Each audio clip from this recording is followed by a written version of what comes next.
The doctor's hands were shaking. I watched her stare at my file, not the ultrasound screen where my baby's heartbeat flickered in black and white. No, she was staring at the paperwork, at my husband's name. Then, without warning, she turned off my baby's heartbeat. Just like that. "Mrs. Mercer," she whispered, already standing. "You need to come with me. Now." She locked the door behind us. And that's when she said the words that destroyed my marriage in under 10 seconds. "You need to leave your husband today. Before you go home." I laughed. Actually laughed. "What are you talking about?" said. "We're having a baby. We're happy." Her face went pale. "That's exactly the problem," she replied. "What I'm about to show you will change everything you think you know about your husband. Let me start from the beginning because you need to understand how I ended up sitting in that locked office, 4 months pregnant, realizing my entire life had been built on lies. My name is Daphne Wilson. I'm 32 years old, a marketing director at a boutique firm in Connecticut. I come from what people politely call old money, the kind you don't talk about. 5 years ago, my grandmother Eleanor passed away. She left me a $2.3 million trust and the historic Wilson family home. 5 generations of women had lived, loved, and raised children there. But I never flaunted it. I drove a 10-year-old Subaru. Bought coffee at the same place every morning. I worked hard for my career because my inheritance was security, not identity. What I didn't know was that it also made me a target. I met Grant Mercer 4 years ago at my family's annual charity gala. I was stuck at the bar, trying to escape a man who'd asked about my finances within 3 minutes of meeting me. Then Grant appeared. Dark hair. Busy smile. He joked about the awful jazz band. Asked what I was drinking. Asked about my favorite books. He didn't mention money once. He said he was a financial advisor who'd gotten a last-minute invitation. Claimed he had no idea who the Wilson family even was. Looking back, that should have been my first red flag. A financial advisor who doesn't research the host family of a major charity event is like a chef showing up to a cooking competition and saying, "Oh, we're cooking today?" But I was tired of obvious gold diggers. And Grant felt different. We dated for a year. He was attentive, thoughtful. He remembered tiny details I forgot myself. He insisted on paying for dinners, even though I could have bought the restaurant. My mother, Vivian, hated him instantly. After meeting him once, she pulled me aside and said, "That man's smile doesn't reach his eyes. Something is wrong with him." I accused her of being paranoid, overprotective, jealous. We fought constantly, until eventually we stopped talking altogether. 2 years of near silence with the woman who raised me. All because I chose to believe my husband over my own mother. Spoiler alert, she was right. Grant and I married after 1 year. A beautiful ceremony at my grandmother's estate. He cried during his vows. Real tears, streaming down his face as he promised to love and protect me forever. Looking back, those weren't tears of joy. They were tears of relief. His long game was finally paying off. After 2 years of trying for a baby, we saw a fertility specialist. The diagnosis crushed us. Grant had severe male factor infertility. His sperm count was almost non-existent. Natural conception was essentially impossible. He cried in the car for 20 minutes. Apologized over and over like it was his fault. I held him. Told him we'd figure it out together. What I didn't know was that Grant wasn't crying from grief. He was crying because his plan had just gotten more complicated. We chose IVF with ICSI, our best chance. Grant insisted on researching clinics himself. Handled all the paperwork. At the time I thought he was being supportive. I didn't realize he was being strategic. The first cycle failed. I couldn't get out of bed for 3 days. Grant held me, whispered encouragement, promised we'd try again. The second cycle worked. 2 pink lines. I cried happy tears. Grant hugged me, already talking about nursery colors, baby names, the future. Then casually he said something strange. "Maybe you should update your will now," he said. "Since we're a family." I thought it was sweet. Responsible. I had no idea he was already counting my grandmother's money as his own. Everything looked perfect. The loving husband. The baby on the way. The life I'd dreamed about since childhood. I didn't know that in just 3 months, a woman with trembling hands would place documents in front of me that would burn that life to ashes. And I had no idea the fire had been lit by the man sleeping beside me every single night. Before we continue, if you're enjoying this story, hit subscribe, tell me where you're watching from and what time it is. I read every comment and it truly means the world to me. Now back to the story. Because at 4 months pregnant, something in my marriage began to shift. Small things at first. The kind you notice but explain away. Because the truth is far more terrifying. Grant started keeping his phone face down everywhere. On the table. On the counter. Even on the nightstand. Screen pressed to the wood like it had secrets to hide. Then came the new password. When his phone buzzed, he'd glance at it, stand up, and step outside to take the call. When he came back, it was always the same excuse. Work stuff. And before I could ask anything else, he'd changed the subject. He said he was restructuring client portfolios. At 11 p.m. on a Saturday. Now, I'm not a financial expert, but I'm fairly sure the stock market takes weekends off. Unless Grant had secret clients in Tokyo. He didn't. Something else was happening. The late nights multiplied. 3 nights a week. Then 4. Sometimes he wouldn't come home until midnight. He's a financial advisor, not an ER surgeon. What could possibly require that kind of schedule? Then I found the receipts. A restaurant downtown I'd never been to. $280. Dinner for 2. Hotel receipt. In the city. 40 minutes from our house. Why would my husband need a hotel room that close to home? When I asked, Grant didn't hesitate. That's what scared me most. Client dinner. Important networking. The hotel. A conference that ran late. Easier to stay than drive home exhausted. The answers came too fast. Too smooth. And when I asked one more question, his tone shifted. Daphne, you're being paranoid. It's the hormones. My mother warned me about this. Then he smiled almost gently. Women get irrational during pregnancy. Don't turn into one of those wives. I felt embarrassed. Shame. I apologized for questioning him. That's how good he was. Around the same time, the money conversation started. Not casual. Not occasional. Persistent. Urgent. Creative. We should add me to your trust, he said one night. What if something happens during delivery? I need access for the baby. Then came power of attorney. Every married couple does it. It's just practical. Then the house. Your grandmother's place is too big for us anyway. We should sell it. Invest the money properly. I know exactly where to put it. The man wanted me to sell my grandmother's home and hand him the proceeds. This was the same man who needed 3 streaming services because he couldn't remember which one had his shows. That's who I was supposed to trust with $2 million. Said no. Gently. Carefully. And just like that, his warmth vanished. He grew cold. Distant. He started sleeping on the far edge of the bed, claiming I moved too much now that I was pregnant. The arguments became more frequent. He'd bring up the trust. I'd refuse. Then came the silent treatment. Days at a time. Curiously, the silence always ended when he got hungry.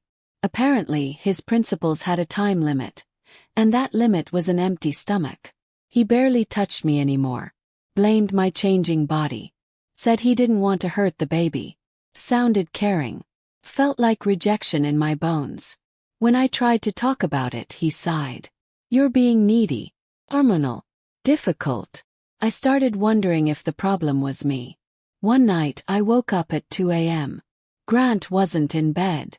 I found him in the kitchen, hunched over his phone, whispering. I stood in the hallway and listened.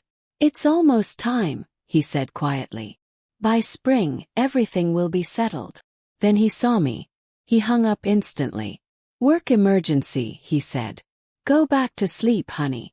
I didn't ask who has work emergencies at 2 a.m. about things being settled by spring. I was too tired. Too pregnant. Too too desperate to believe my marriage was still okay. The following week, my best friend Tara came over for lunch. She watched me make excuse after excuse for Grant. His stress, his work, his adjustment to becoming a father. Finally, she put her fork down. "Daff, listen to yourself." She leaned forward. "When's the last time you talked to your mom?" I didn't answer. "When's the last time Grant was actually happy to see you? Not performing happy. Not putting on a show. Just happy." I couldn't answer that either. "Trust your gut," she said quietly. "Something is wrong." I told her she was being dramatic. But that night I couldn't sleep. I kept thinking about Grant's phone. The late nights. The sudden obsession with my money. And the way he sometimes looked at me when he thought I wasn't paying attention. Like I was a math problem to solve. Not a person to love. 4 months pregnant. Routine OB appointment. Ultrasound. My regular doctor was on vacation, so I was scheduled with someone new. Dr. Claire Brennan. I went alone. Grant had a client meeting he absolutely couldn't miss. The exam started normally. Cold gel. Small talk. The familiar hum of the machine. I waited to see my baby dancing on the screen like always. Then Dr. Brennan opened my file. She glanced at the paperwork. Her face changed. She looked at my husband's name. Then at me. Then back at the name. Her hands began to shake. She set the ultrasound wand down. And turned off the monitor. Completely. "Mrs. Mercer," she whispered. "I need to speak with you privately. Right now." My heart dropped. Every worst-case scenario slammed into me at once. She led me to her office. Closed the door. Locked it. Then she said the words that cracked my world wide open. "I know what your husband did," she said. "And I have proof." She pulled a folder from her desk. "My younger sister works at your fertility clinic," she continued. 3 weeks ago she came to me crying. She told me everything. "When I saw your husband's name on your file just now, I recognized it immediately." Dr. Brennan took a deep breath. "I'm so sorry," she said. "But you need to see this before you go home. Before he knows that you know." She opened the folder between us. And in that moment, everything I believed about my marriage, my pregnancy, and the man I loved, turned to ash. Dr. Claire Brennan's younger sister, Molly, worked as a nurse at the fertility clinic. The same clinic my husband had insisted was perfect for us. The same clinic he had researched so carefully. Now I understood why. Claire explained everything. Her voice stayed steady, even as her hands trembled. 3 weeks earlier, Molly had shown up at her apartment just before midnight. She was sobbing so hard she could barely breathe. She hadn't been sleeping. She'd lost weight. The guilt had been eating her alive for months, and she finally couldn't carry it anymore. 7 months ago, Molly told her, a patient's husband approached her at the clinic.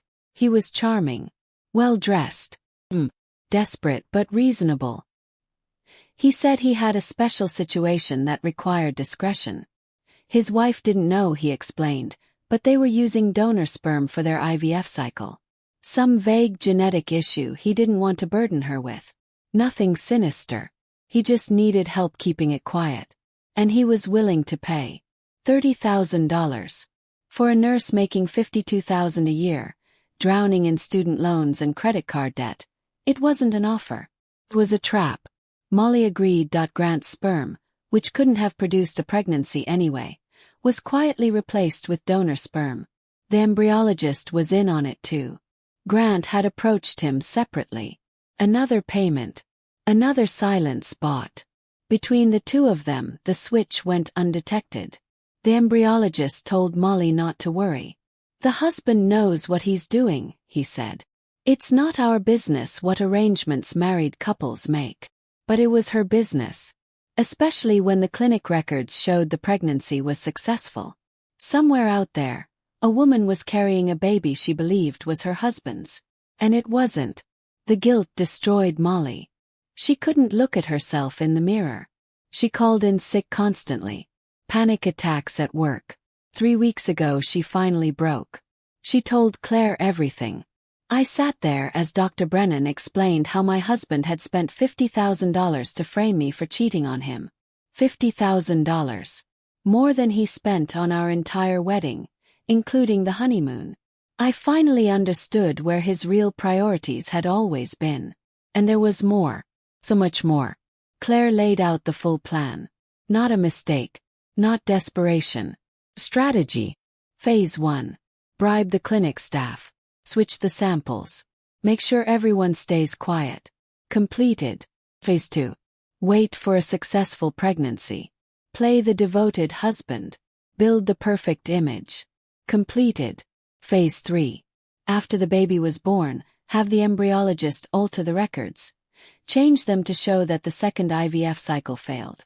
That way, it would appear the pregnancy happened naturally afterward. Phase 4. Suggest a DNA test. Frame it as sentimental. Keepsake. Proof of fatherhood to hang in the nursery. And then, Phase 5. The kill shot. When the DNA test showed he wasn't the biological father, and when the medical records confirmed we'd conceived naturally, he'd have everything he needed. His wife cheated. The baby isn't his. He's the victim. Our prenup had an infidelity clause. If one spouse cheats, they owe the other $500,000. They forfeit all claims to property. And the wronged spouse can sue for emotional damages. Grant's endgame was crystal clear. $500,000 minimum. My reputation destroyed. And me, pregnant, devastated, desperate, too ashamed to fight back. He was counting on my silence. He almost got away with it. Claire pulled more documents from the folder. Molly had saved everything. Original sample records. The donor's ID number. Payment trails linked to accounts Grant controlled. There were emails too. Grant and the embryologist, vague language, personal accounts. They thought they were being clever. It was more than enough. Molly had even tracked down the donor. Derek Sykes, 28, graduate student, paid $15,000 in cash. Normal sperm donation pays maybe $100. $200. $15,000 should have been a massive red flag. But student loans don't pay themselves. Derek had no idea he was part of a fraud. When he found out, he was furious, and fully willing to cooperate. Then Claire hesitated. There's one more thing, she said carefully. Grant Mercer had $180,000 in gambling debt. Years of online poker. Sports betting. Casino trips he told me were business conferences. All while pretending to be a responsible financial advisor. The bribe money. He embezzled it from his own clients. Small amounts. Carefully hidden. His firm had no idea yet. Grant wasn't just trying to steal my inheritance. He was drowning. And the people he owed money to weren't patient bankers. They were the kind of people who don't file lawsuits when you don't pay. I was supposed to be his life raft. My grandmother's money was supposed to save him. And he was willing to destroy me completely to get it. I sat there for a long time. The papers spread out in front of me. The truth burning a hole through my chest. Shock came first. Cold. Paralyzing. Then disbelief. I read everything again. And again.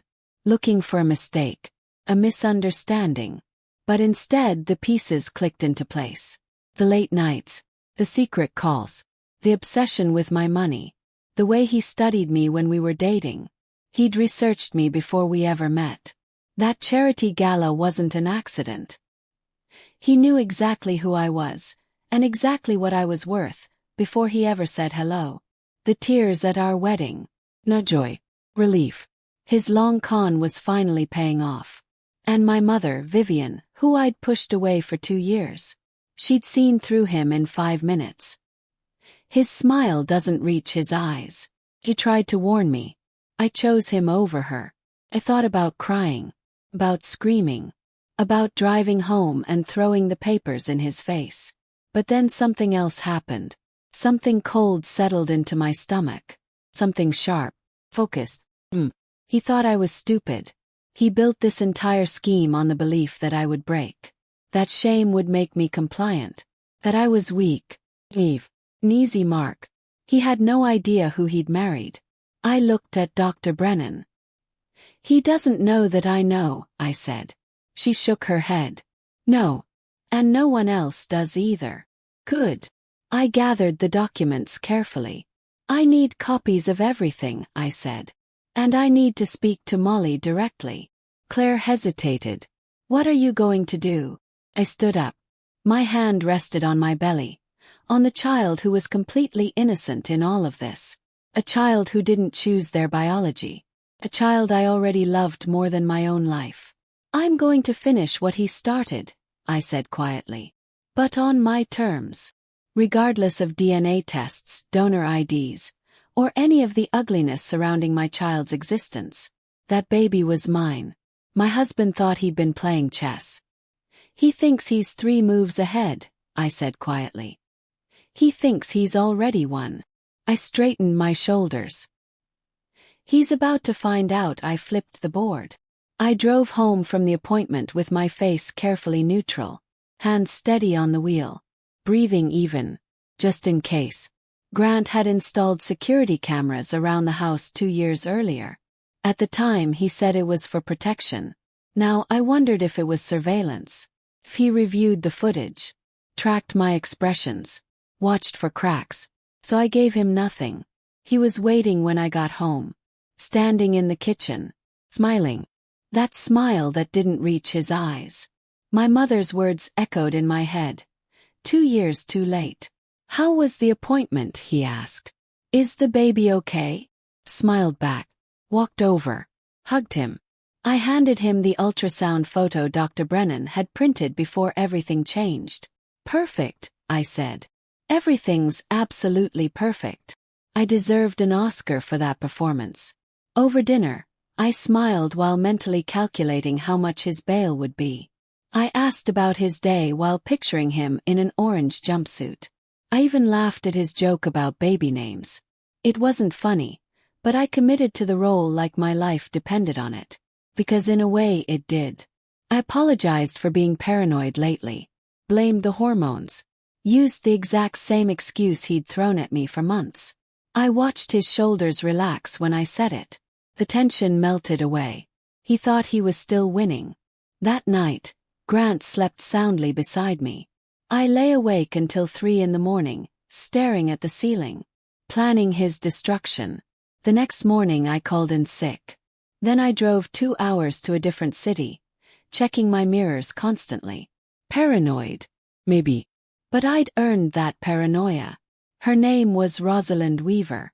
Private investigator. Former police detective. 15 years on the force. No nonsense. Sharp eyes. The kind of woman who'd seen everything, and wasn't impressed by any of it. I told her everything. She didn't interrupt, just took notes. When I finished, she smiled like a shark who'd just spotted a bleeding swimmer.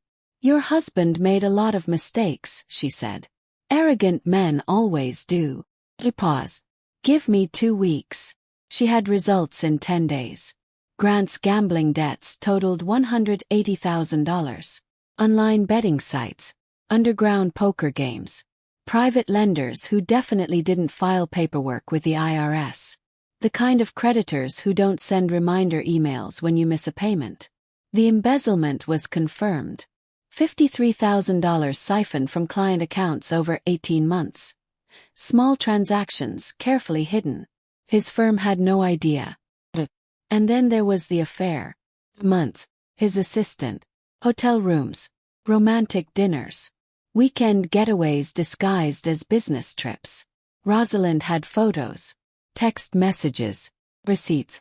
The whole pathetic collection. His assistant. Of course it was his assistant. If you're going to destroy your marriage, at least show some creativity. This was chapter 1 of the Cheating Husband Handbook. If such a handbook existed, Grant would have highlighted the page.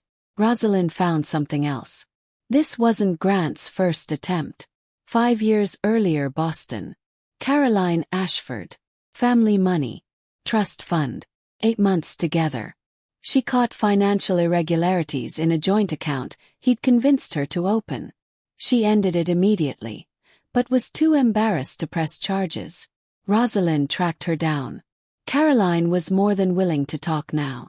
She'd always regretted letting him walk away clean. I met Molly Brennan in secret. A coffee shop an hour away. Somewhere no one would recognize either of us. She looked terrible. Ill. Dark circles under her eyes. She started crying the moment she saw me. "I'm so sorry," she kept saying. "I knew it was wrong, but the money." I stopped her. "I need to know one thing," I said. "Are you willing to testify? Officially. On the record?"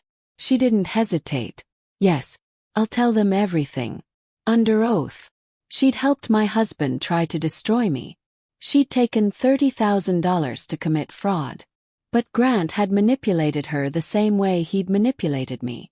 He found weaknesses and exploited them. "You're not the villain in this story," I told her. "He is." The embryologist panicked the moment he realized Molly had kept records. Suddenly, he developed a conscience. He gave a full statement. Terrified of losing his license. Terrified of prison. He'd say whatever was needed to put Grant away. The hardest call was my mother. 2 years of silence. 2 years of choosing Grant over her. The phone rang twice before she answered. "Daphne." Her voice was cautious. Hopeful. "Mom," I said, and my voice broke. "You were right. About everything. And I'm so sorry." I waited for anger. For "I told you so." Instead she said, "What do you need, sweetheart?" That broke me more than anything else. My mother is a retired attorney. Estate law for 30 years. Within 48 hours, she'd connected me with the best divorce lawyer in Connecticut and a criminal prosecutor who specialized in fraud. That's real love. Grant never understood it because he'd never felt it. My lawyer's name was Sandra Kowalski. 5'2", silver hair. Reading glasses permanently perched on her nose. She looked like someone's sweet grandmother. She was a shark in a cardigan. She reviewed everything. Then she smiled. "Your husband is facing fraud, conspiracy, and embezzlement charges," she said calmly. "The prenup works in your favor. He's the cheater. And his plan to falsify medical records after the birth. That's felony intent." The prosecutor agreed. Molly gave her sworn statement. The embryologist cooperated. Grant's firm froze his access to accounts. A judge reviewed the evidence. Found probable cause. Issued an arrest warrant. Fraud. Conspiracy. Embezzlement. My lawyer called it a formality. I called it the most beautiful piece of paper I'd ever seen. 8.5 by 11 inches of pure karma. 6 weeks after that ultrasound appointment, I suggested something to Grant. A celebration. Baby moon party. At my grandmother's estate. Both families. Close friends. A garden afternoon to celebrate the baby arriving soon. He loved the idea. Of course he did. He thought he was still winning, his eyes lit up like Christmas morning. More witnesses for his devoted husband performance. More people to pity him later. More sympathy he planned to milk when I was exposed. "That's a wonderful idea," he said, kissing my forehead, soft, gentle, familiar. The same kiss that once made me feel safe. "Let me help plan everything." "Oh no," I smiled, patting his chest. "You've been working so hard. Late nights at the office. I'll handle the party. You just show up and enjoy it." What he didn't know was that my version of handling everything included police officers waiting in the guest house, my lawyer positioned near the bar, Derek Sykes ready to testify, and neatly organized folders filled with evidence that would end his career, his reputation, and his lies. And his parents. They were about to learn who their son really was. Saturday morning came. Grant stood in the bathroom practicing expressions in the mirror, adjusting his tie, rehearsing that excited future father smile. I watched through the crack in the door. This man I'd shared a bed with for 3 years. Trusted with my future. My family. My heart. He thought he was walking into his crowning achievement. He had no idea he was walking into his own funeral. The Wilson family estate looked perfect. My grandmother's gardens. 50 years of careful cultivation. Bursting with color. White tents on the lawn. Champagne chilling in silver buckets. A string quartet playing near the roses. 50 guests arrived in their Sunday best. Friends, family, colleagues. Grant's parents had driven in from Maryland, beaming with pride over their successful son and his beautiful pregnant wife. My grandmother would have loved this party. She also would have seen through Grant in about 30 seconds flat. Older generations have a radar for phonies. The rest of us learn the hard way. Grant thrived in the spotlight. He worked the crowd like a politician. Handshakes, backslaps, that perfectly practiced laugh. Every time a camera came out, his hand found my belly. Devoted father. Loving husband. A masterpiece of deception. He was so good at pretending to be human. I almost felt sorry for him.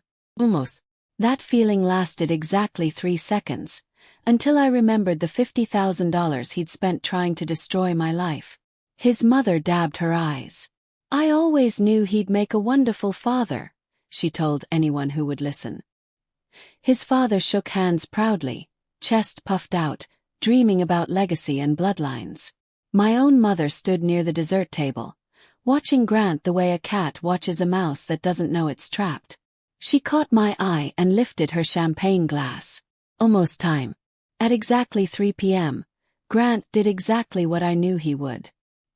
He'd been hinting for weeks, framing it as romance. DNA test. Results framed in the nursery. Proof of their bond.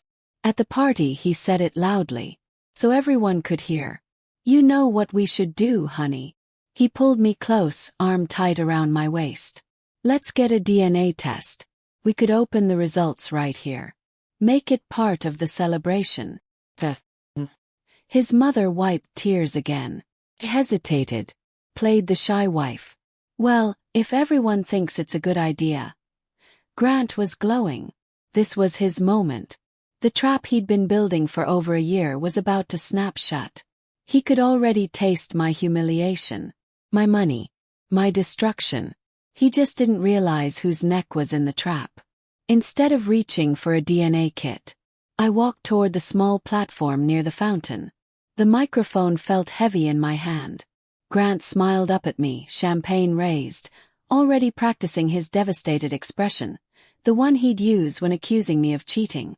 Thank you all for coming, I said, my voice steady. This party is about celebration, about family, about truth. I locked eyes with my husband. Grant wanted to reveal something special today, so I'm going to help him do exactly that. His smile flickered. Just for a second. The first crack. I pulled a folder from beneath the podium. 3 months ago, I learned something about my husband that changed everything I thought I knew about my marriage. The lawn went silent. Grant is right, I continued. This should be about truth. His champagne glass froze halfway to his lips. We struggled with fertility, I said. Grant's diagnosis made natural conception impossible. Murmurs rippled through the crowd. We did IVF at a clinic he chose. I held up the first document. These are the original clinic records. I let the word hang. Original. Grant's face drained of color. These records show my husband bribed 2 clinic employees to switch his sperm with donor sperm. He paid a nurse $30,000. He paid the embryologist. And he paid $15,000 to a young man named Derek Sykes. I gestured to the crowd. Derek stepped forward, shaking, pale. He thought he was helping an infertile couple. He didn't know he was participating in fraud. Champagne shattered on stone.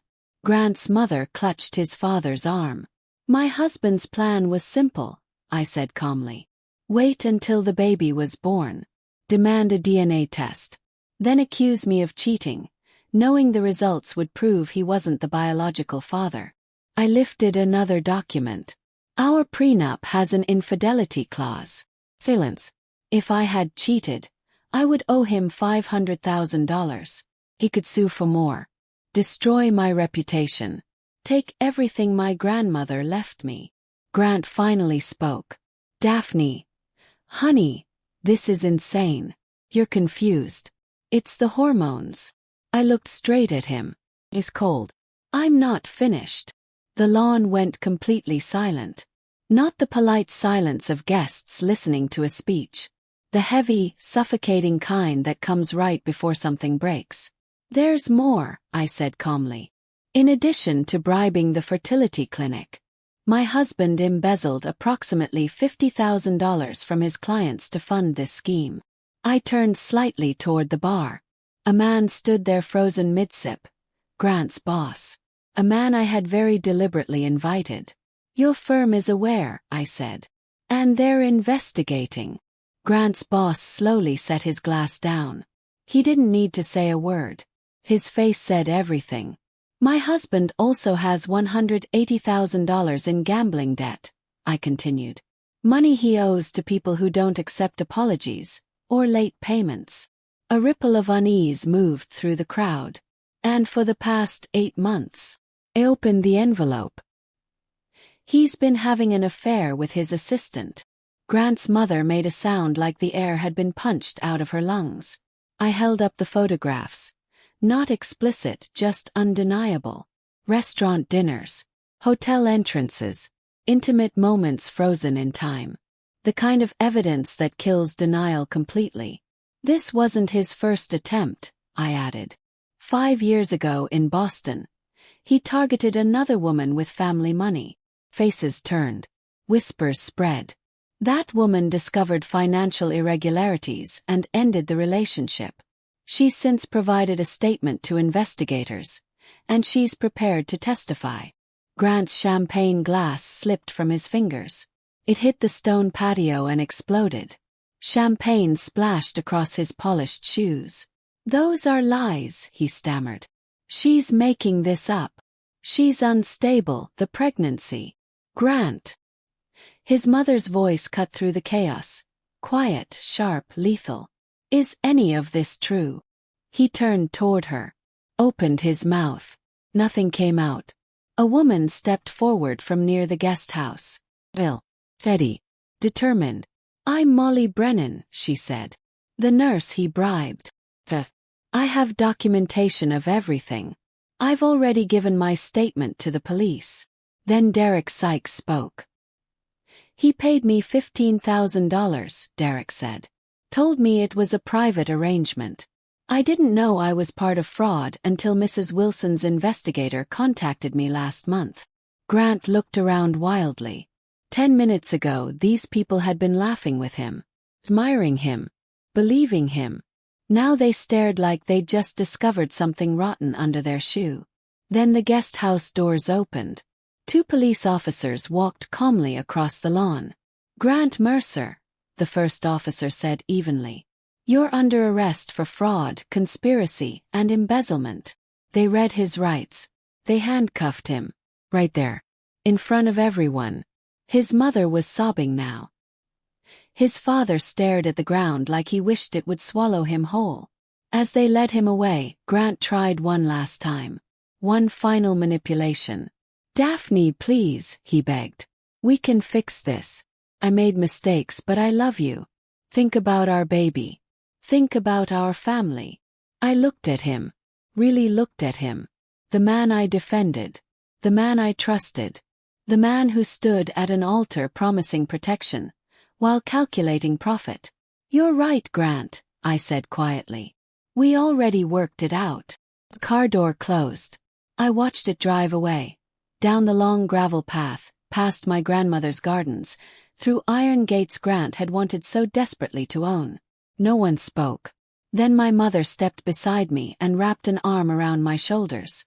I'm proud of you, she said. Your grandmother would be too. For the first time in months I breathed fully. Grant was denied bail.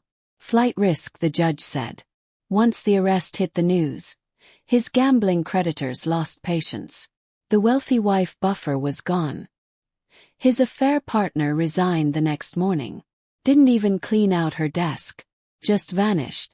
I've seen rats abandon sinking ships with more loyalty.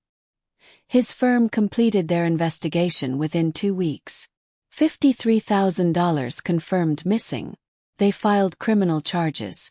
The woman from Boston came forward publicly. 5 years of silence ended in one statement. Case grew. Layer by layer. The divorce finalized quickly. The prenup, the one Grant planned to weaponize, worked in my favor. 8 months of infidelity. He owed me. Not that he had anything left to give. The criminal trial moved fast. Every charge stuck. Fraud. Conspiracy. Embezzlement. Years. His parents stopped attending court. His father released a statement. His mother checked into a facility for exhaustion. Grant Mercer would spend the next several years in prison. When he got out, he'd have nothing. My baby was born 4 months later. Healthy. Perfect. Innocent. People asked about Derek. Thought about it. But he wasn't ready to be a father. He didn't want to be. And I didn't need him to be. My child would have me. My mother. The Wilson family. The legacy my grandmother built. That was enough. That was everything. I learned something through all of this. Family isn't DNA. It isn't blood tests or charts. Family is who shows up, who stays, who chooses you, especially when it's hard. 3 weeks later, I sat in my grandmother's kitchen. Sunlight poured through windows that had watched generations of Wilson women survive. I made chamomile tea her recipe. Some traditions are worth keeping. My phone buzzed. Mom, lunch tomorrow. Smiled. Always. Outside, the gardens were in full bloom. I placed my hand on my belly and felt the baby move.